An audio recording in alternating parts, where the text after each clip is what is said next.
জেলের ভিতরে অভি আর ছুটির প্রেম দেখে অবাক হয়ে গেল পুলিশ অফিসার। ধারাবাহিকের শুরুতেই দেখা যাচ্ছে অভি তো গুন্ডাগুলোকে আয়না দিয়ে দেখতে পেয়ে গাড়িটা রানিংয়ে চালায়। ছুটি তখন ভয় পেয়ে গিয়ে অভিকে বলছে, উকিল স্যার একটু আস্তে চালানা, আমার সমস্যা হচ্ছে। অভি তখন বলছে, চুপচাপ বসো, সামথিং ইজ রং। ছুটি তো তখন ছোটবেলা সেই অ্যাক্সিডেন্টের স্মৃতিগুলো মাথার মধ্যে ঘুরপাক খায়। এদিকে যখন ঝুমকি তো রিক্সার মধ্যে বসে নাটক করে কাঁদে কাঁদে বলছে, গাড়িটা এত স্পিডে চলে গেল আমি ধরতেই পারছিলাম না, কেন করছো এমন ঠাকুর? ওরা দুজনে খালি প্রেম করবে, আমি কি করব, ধুর ভাল লাগে না। এই বলে তো ড্রাইভারকে গাড়ি নিয়ে যেতে বলে। অন্যদিকে দেখা যায় রুদ্র তো কানে ফোন ধরে বসে আছে। তখনই রমা এসে রুদ্র কান থেকে ফোনটা নিয়ে বলছে, তাড়াতাড়ি ফিরে আয়, মিশন ক্যান্সেল। গুন্ডাগুলো তখন বলছে, আমরা দাদার কথা শুনবো। রমা তখন চিৎকার করে বলছে, দাদা এখন ঠিক নেই, তোরা ফিরে আয় আমি বলছি। এই বলে তো ফোনটা কেটে দেয়।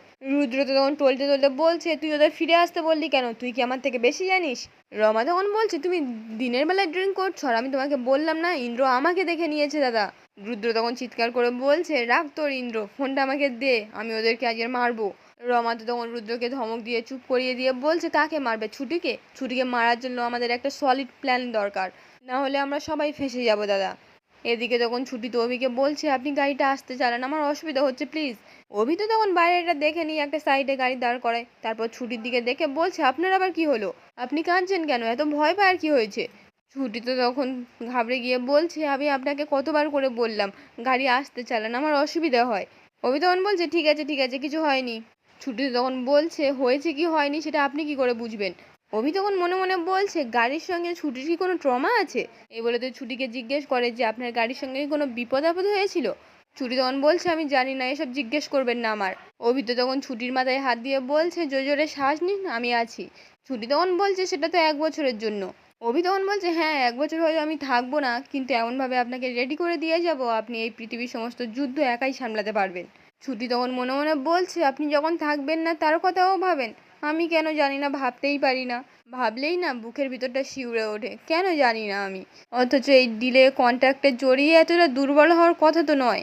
আমি তো শুধু বাবার জন্য এই ডিলে রাজি হয়েছি, তাহলে এত কষ্ট কেন হয়? তাহলে কি এই পরিবারের মায়ায় আমি জড়িয়ে যাচ্ছি? এসব ভাবলেই যে ভাবছি, ছুটি যার জীবনে একটা পরী আছে, তার জীবন তো গল্পের মতো হবে, আর তুই এসব ভাবছিস? ছি। তখনই তো অভি ছুটিকে বলছে, এই নিন জল খান। ছুটি তো জলটা খেয়েই বলছে, আপনি বলছিলেন কেউ ফলো করছে, আপনি আমাকে আশার বাড়িতে যেতে দেবেন না, ওই জন্য তো উকিল স্যার। অভি তখন বলছে, এই রে, এটা তো আরও বড় বিপদ। ছুটি যে যাতে রাশের বাড়ি থেকে রাত্রেবেলা ফিরে আসে সেটা শিওর করার জন্যই তো আমি যাচ্ছি, এটা বললেই তো বিপদ। এই বলে তো বলছে, এই শুনুন, আপনার এই ওভারড্রিংয়ের জন্য না আপনার থেকে লুকানো হয়েছিল। ঠিকই আছে, নর্মাল তো থাকতে পারবেন না আপনি, সারাদিন মায়ের সঙ্গে বসে ওই সিরিয়াল সিনেমাগুলো দেখবেন, কোনো যুক্তি নেই, কিছু নেই। এই বলে তো বকাবকি করে।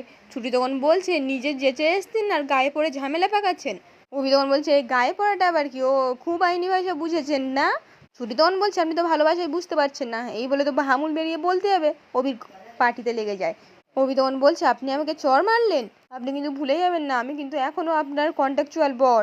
ছুটি তখন বলছে, আপনি বর নয়, হাতি। অভি তখন বলছে, আগে খ্যাকশিয়ান বললেন, আবার হাতি, আমি কি গোটা জু? দেখাচ্ছি আমি, এই হাত দিয়ে আমাকে চড় মেরেছেন তো, এই হাত আমি বেঁধেই ছাড়বো। এই বলে দুজনে ধস্তাধস্তি করে ভেতরে। গাড়িটা তখন তো নড়তে শুরু করে। ঠিক তখনই ওখান দিয়ে পুলিশ যাচ্ছিল। পুলিশটা গাড়িটাকে নাচতে দেখে বলছে, ডান্সিং কার দিনের বেলায়? আর একজন পুলিশ তখন বলছে, কি আর করবে স্যার, আমরা হোটেলে হোটেলে যেরকম টহল দেওয়া শুরু করেছি, আর গাড়িতেই। অফিসারটা তখন বলছে, এসব শহরে শহরে কি হচ্ছে, দীপক ছাড়া যাবে না, চলো ফাস্ট। এই বলে তো দৌড়ে এসে অভির গাড়ির কাঁচটা খুলিয়ে বলছে, এক্ষুনি তো অ্যাক্সিডেন্ট করে দিচ্ছিলেন, রাস্তার মাঝখানে গাড়ি দাঁড় করিয়ে অসভ্যতামি, বার হন, থানায় চলুন। অভি তখন বলছে, কি আশ্চর্য, আমরা আবার কি অসভ্যতামি করলাম? ছুটিও তখন বলছে, দেখুন আমি ওনার বউ, হাজব্যান্ড ওয়াইফ। অফিসার তখন বলছে, নিজের বউ? অভি তখন বলছে, তার নিজের বউ নয় তো কি, অন্যের বউ? অফিসার তখন বলছে, ওই তো নিজের কথা বেরিয়ে এসেছে, অন্যের বউ। তাড়াতাড়ি গাড়ি থেকে নামুন, নেমে আর বিয়ের কাগজটা দেখান। অভি তখন বলছে, এটা কি ড্রাইভিং লাইসেন্স নাকি, ম্যারেজ সার্টিফিকেট নিয়ে পকেটে করে ঘরে কেউ, অদ্ভুত কথা। অফিসারটা তখন বলছে, ননসেন্স, তাড়াতাড়ি গাড়ি থেকে নামো, নেমে বিয়ের কাগজ দেখাও। ছুটি তো তাড়াহুড়ো করে নেমে এসে বলছে, স্যার একটু বোঝার চেষ্টা করুন, আমরা স্বামী স্ত্রী। অভি তখন বলছে, কি করে বুঝবে, বোঝার জন্য তো মাথায় ঘটে বুদ্ধি থাকা দরকার, এতক্ষণ ধরে আজে বাজে কথা বলছিল, শুনলেন না? অফিসার তো তখন প্রচণ্ড রেগে বলছে, দীপক এদের সব কেস দাও, রাস্তায় দাঁড়িয়ে ফষ্টি নষ্টি করা, ড্রাইভিংয়ের কেস, সব রকম কেস, আর নিয়ে চলো। এই বলে তো অভি আর ছুটিকে থানায় নিয়ে আসে। তখন তো গারদের মধ্যে থাকা দুজন ছেলে অভিকে বলছে, আপনি কি করেছেন, আপনি আবার নাকি উকিল, তা আমরা কি শুনলাম, 1 2 3 4 উকিলবাবু বউ চোর। এই বলে তো বারবার বলতে থাকে। অভি তো তখন প্রচণ্ড রেগে এই অফিসারকে বলছে এই অপমানের জন্য আপনারা দায়ী, আর কালকের ওদের জায়গায় আপনারা থাকবেন, আমি বলে দিলাম। আমার ফোনটা দিন, আমি বাড়িতে ফোন করব। অফিসে তো তখন ফোনটা না দিয়ে আরও আলতু ফালতু কথা বলতে শুরু করে। তারপর অভিকে বলছে আপনি কি বলুন তো, আইনের ধারার ভয় দেখিয়ে মেয়েটাকে তুলে এনেছেন। আহা কি সুন্দর একটা মেয়ে, নিষ্পাপ মেয়েটা আপনার জন্য সংসারটা ভাঙলো। অভি তো তখন রেগে গিয়ে বলছে মনে হচ্ছে না আপনার ঘাটটাই ভেঙে দিই। ছুটি তো তখন অভিকে ধরে নিয়ে আস্তে আস্তে বলছে আপনি আর আমি এখন টিম, আপনি কি ভুলে যাচ্ছেন, ওরা কিন্তু আমাদের ঘটকে ফুরে দেবে। অভি তখন বলছে পোড়াচ্ছি, আর আপনি নিষ্পাপ, কোন অ্যাঙ্গেল থেকে দেখলে মনে হয় আপনি নিষ্পাপ? বদবুদ্ধি ভরে রেখেছে উনি নাকি আবার নিষ্পাপ। অফিসার তখন ধমক দিয়ে বলছে এসব কথা ছাড়ুন, আপনার পুলিশকে অপমান করেছেন যার জন্য আপনাকে লকআপে ঢোকানো হলো। এই বলে তো জোর করে অভিকে গারদের ভিতরে ঢুকিয়ে দেয়।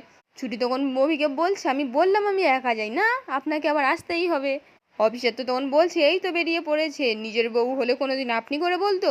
অভি তো তখন রেগে গিয়ে ছুটিকে বলছে আপনার জন্য তাড়াহুড়ো করে পার্স না নিয়ে আসলাম না কিচ্ছু নিয়ে আসলাম, বাড়িতে যদি জানতে পারেন আমার কারবার লাটে উঠবে। ছুটি তখন বলছে ও আপনি নিজের কথা ভাবছেন, বাড়িতে একবার জানাজানি হয়ে গেলে আমি কি বলবো বাড়িতে, আমিও তো একজন বাড়ির বউ নাকি। তখনই তো অফিসার চিৎকার করে বলছে আরে ওটাকে লকআপে ঢোকান, তারপর পরে কথা বলবে। তখন তো জোর করে ছুটিকেও লকআপের মধ্যে ঢুকিয়ে দেয়। অভি তো তখন চিৎকার করে অফিসারদের ফোনটা দিতে বলে। অফিসার তখন বলছে বাড়ির নাম্বারটা আমাদেরকে দাও। অভি তখন বলছে আমার বাড়িতে মা আছে ঠাম্মি আছে, ভদ্রভাবে কথা বলবেন ঠিক আছে। এই বলে তো নাম্বারটা দিয়ে দেয়। অফিসের তখন নাম্বারটা নিয়েই ফোন করে বলছে আমি নন্দনপাড় থানা থেকে বলছি, অভিমন্যুর কে হন আপনি? শতরূপা তখন বলছে মা আমার অভি ঠিক আছে তো? অফিসে তখন বলছে হ্যাঁ ঠিক আছে, আমাদের চেম্বারে আছে, রাস্তার মধ্যে আপত্তিজনক কাজ করায় আমাদের তুলে নিয়ে এসেছি, বলেই তো ফোনটা কেটে দেয়। এদিকে তো শতরূপা কাঁদতে কাঁদতে সকলকে ডেকে বলছে আমার উকিল ছেলেটাকে থানায় তুলে নিয়ে গেছে। এর সাথে তখন মনে মনে বলছে পরি কি সবটা জানে। এই বলে তো ঝুমকিকে ফোন করে বলছে অভিকে নদন পার্ক থানায় তুলে নিয়ে গেছে, তুমি কি এ ব্যাপারে কিছু জানো?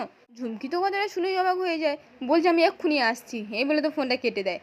এদিকে তখন অভি একজন কনস্টেবলকে বলছে একবার এখান থেকে আমি বেরোই, তারপরে আপনাদের নামে এমন কেস ঢুকবো না বুঝতে পারবেন, যে যতই অপরাধ করুন না কেন তাদের বেসিক লিডটা কিন্তু ফুলফিল করা আপনাদের কর্তব্য।